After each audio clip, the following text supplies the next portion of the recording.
Ellis, Land of Smiles Travel Channel. Today we're going to talk about reparations.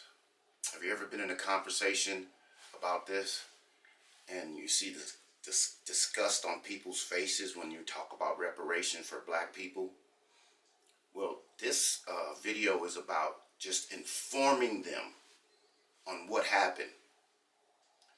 I have a video clip I want to show you, 2 video clips I want to show you as proof that white slave owners received reparations when they gave up their slaves.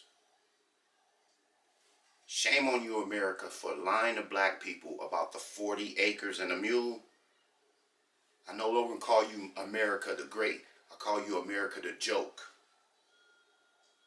Let's go to the clip. White folks, have you asked the why of slavery?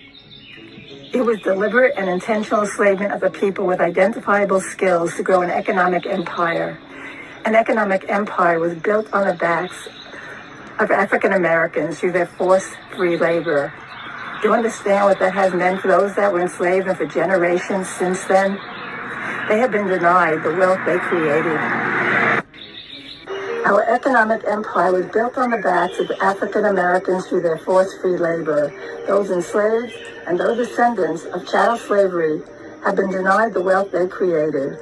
4 million African Americans who had been enslaved and robbed of everything were promised 40 acres and a mule. A broken promise. They were released and given nothing. White slave owners were given reparations for the loss of their property. Then you have the black codes, convict leasing system, Jim Crow laws, all to keep black people in an inferior caste system politically, economically, socially. When are we going to stop hiding behind the lies of white body supremacy? The terms of the April 16th, 1862, the Emancipation Act, required any owner of slaves living in Washington, D.C. to document each of the enslaved persons, give their names, give a physical description of each person, and give an estimated value of each person. This act established 3 commissioners to hear petitions from slave owners in the District of Columbia applying for payment for their slaves. Congress paid slave owners to give up their slaves.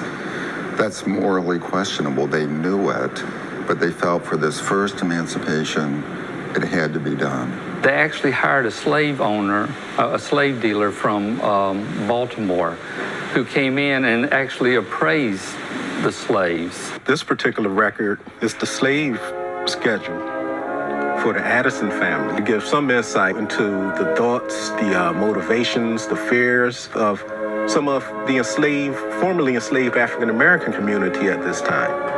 They left this city on the 13th of April last, 3 days before the approval of the said act, because they feared they would be colonized in Africa. They're the descendants of Africans, but at this time, they're several generations removed from Africa, so from their perspective, they're not going back anywhere. They're Americans.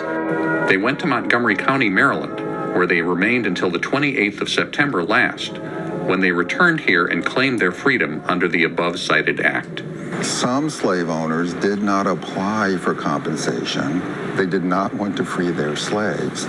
So in July of 1862, at Lincoln's urging, Congress passed a supplemental act that allowed slaves to petition for their own freedom. There were 161 petitions submitted after the July 12th Supplemental Act. Most of these 161 petitions were submitted by individuals who had been enslaved themselves. This record is interesting in that this particular enslaved person, Philip Meredith, claims to be the slave of General Robert E. Lee. The commissioners who were hearing the petitions worked extremely fast.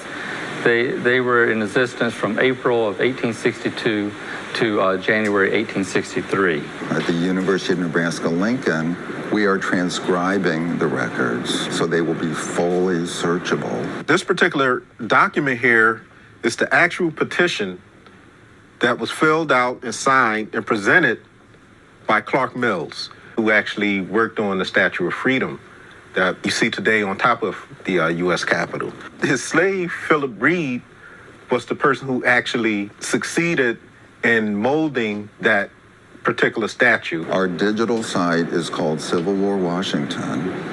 It examines the history of slavery, race, and emancipation during the war. We can see that Clark Mills highly valued Philip Reed and his skills. Like many of the enslaved persons at that time, I assume that his hope was that at some point he would know the reality of being free.